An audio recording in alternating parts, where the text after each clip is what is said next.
Monday Night Baseball in Cincinnati as Lou Piniella promises a sure victory against the San Francisco Giants.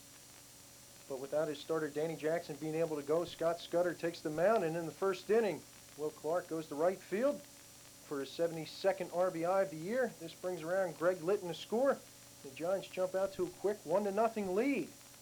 Then later on in the first, Matt Williams steps to the plate, and he takes Scott Scudder deep to center field.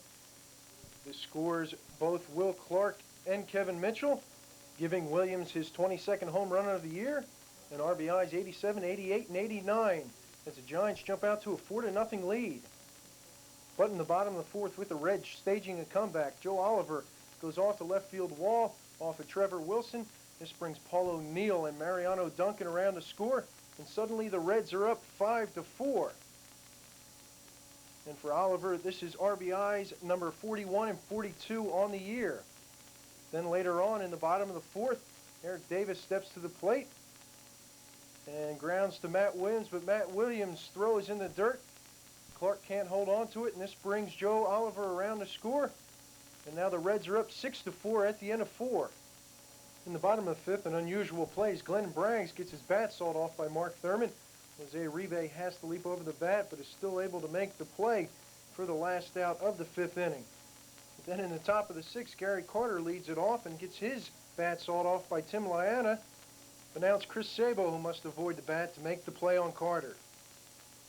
In the top of the seventh, with Cincinnati up 6-4. Kevin Mitchell check swing bloops into right field. This brings Brett Butler around the score. And now the Giants are just down 6-5 at the end of 8 innings. And in the top of the ninth, Randy Myers enters the game. Here he gets Greg Litton to pop out for the last out of the game. As Cincinnati wins 6-5. Tim Liana, the winner, he's 5-0. Trevor Wilson, the loser, he's 8-4. And Randy Myers gets his 24th save of the year. And on the Detroit Tigers, in the top of the first, the Tigers jump out to an early 1-0 lead. And Cecil Fielder steps to the plate, and he takes Jeff Shaw deep to center field. With Tony Phillips aboard, gives Detroit a 3-0 lead. As Fielder picks up home run number 36 on the year, and RBIs number 92 and 93 as Detroit leads 3-0.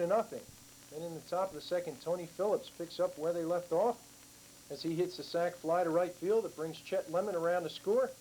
And Detroit goes up 4-0. For Phillips, this is his second RBI of the night and 42nd of the year. But in the bottom of the second, trailing 4-0, Chris James finally gets the Indians on the board. He takes Walt Terrell deep to left field for the solo home run. Home run number 9 on the year for Chris James. And finally, the Indians on the board, but they still trail 5-1, but it was enough to give some of the Indian fans a little encouragement, because in the bottom of the third, once again, it'd be Chris James. Here he bloops a single in the center field. This scores Deion James, and suddenly the lead is cut to 5-3.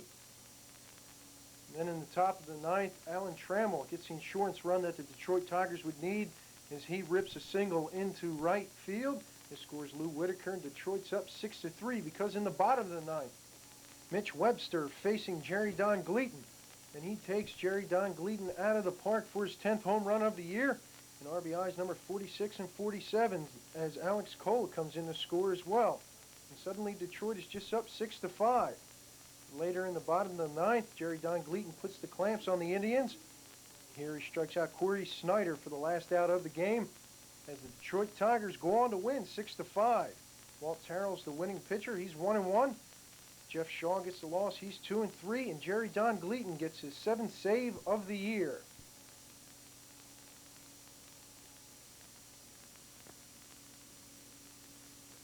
Monday from Atlanta, it's the Dodgers and the Atlanta Braves. 1-0 Atlanta in the bottom of the first inning, when Dave Justice, the National League Player of the Week, will hit a line drive home run to right field off of Fernando Valenzuela.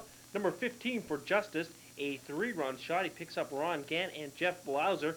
RBIs 41, 42, and 43 for Justice, and it's 4-0 Atlanta. Top of the second inning, an interesting play. Alfredo Griffin strikes out on the check swing, but John Smoltz's pitch hits him in the leg.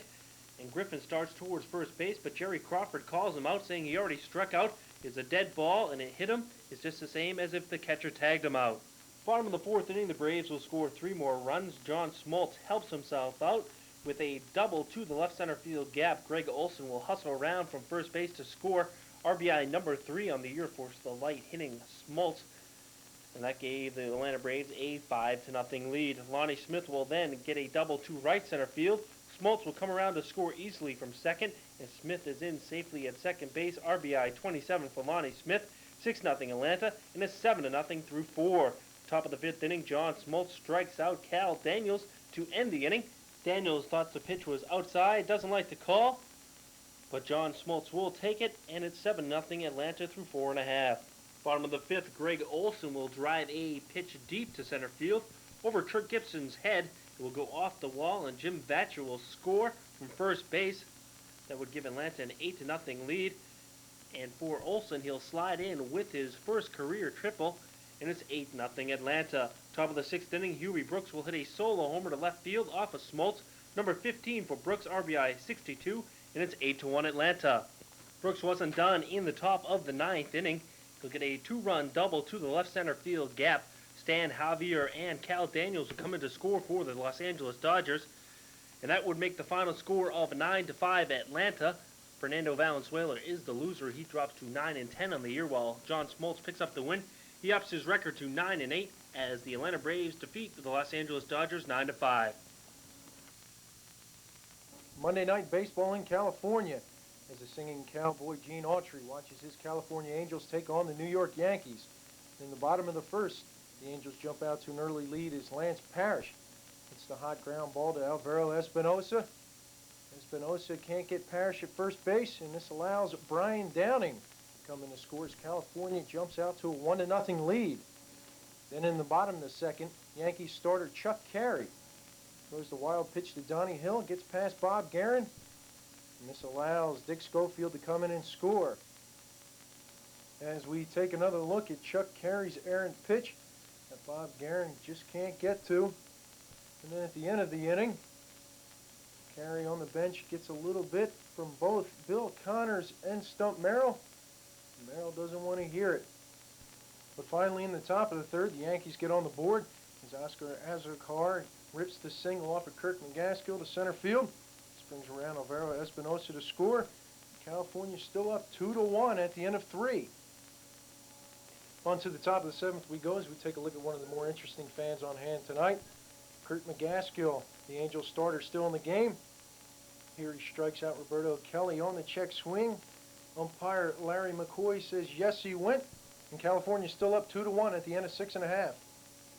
And then in the bottom of the seventh, Dave Winfield would single off of Greg Cadaret, bringing around Max Venable to score as California goes up 3-1.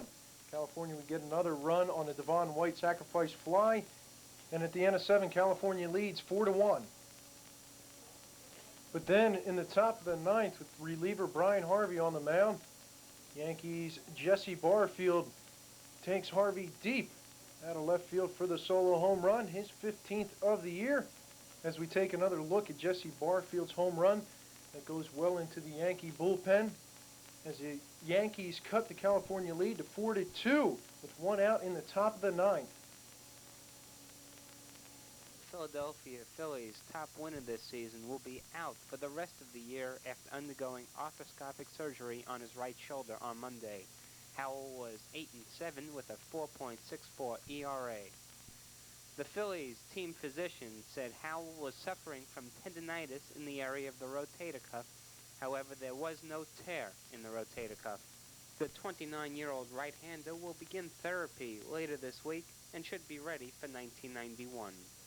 Remember the scoreboard full of ejections last Thursday in a game between the New York Mets and Philadelphia Phillies when Pat Combs hit Dwight Gooden with the pitch? Well, the National League office announced on Tuesday that there would be no suspensions and only fines handed out. Dwight Gooden, Darryl Strawberry, Mackie Sasser, and Tim Tuffle were fined an undisclosed amount, as was, for Philadelphia, Pat Combs, Dennis Cook, Darren Dalton, and Jose De Jesus. The league office also disciplined Mike Ryan. Ryan is the Phil's bullpen coach. For the long version of baseball's great plays, we begin in New York at Shea Stadium. Friday evening against the Chicago Cubs, Howard Johnson had quite a game, making several great plays, including in the top of the fifth inning. This nice diving stop on Shawan Dunston. He threw him out 6-3. Nice play by the Met shortstop Howard Johnson. Another nice play turned by shortstop in Oakland Sunday afternoon against the New York Yankees. Walt Weiss with the diving catch. on Rick Cerrone's single line drive to shortstop. On to several plays involving the Texas Rangers. First, Gary Pettis with the nice sliding catch on Steve Lyons' fly ball to short center field. Nice play by the Gold Glover.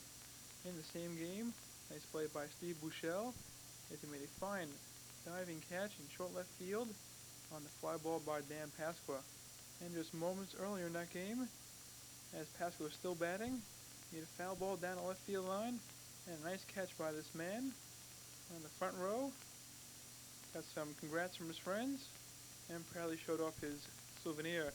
Also, in that same series, Jack Doherty with a nice leaping catch, fully extended on Scott Fletcher's fly ball to short left field.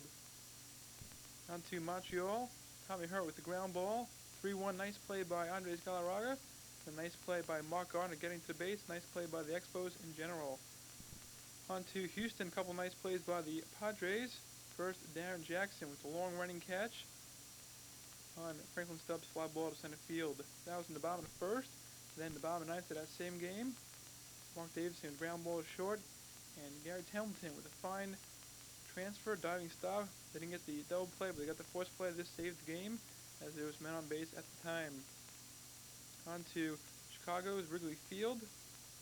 Marvell Wynn with the sinking line drive to right field, and Rex Huller with the fine diving catch to end the inning. A couple of plays by Barry Larkin. First against the Los Angeles Dodgers, a ground ball from the middle by Alfredo Griffin. Nice range, and he threw him out 6-3. Fine play by the all-star shortstop for the Cincinnati Reds. In that same series, a couple days later, he made another fine play, this time on Eddie Murray, as he snagged his high line drive. Nice play by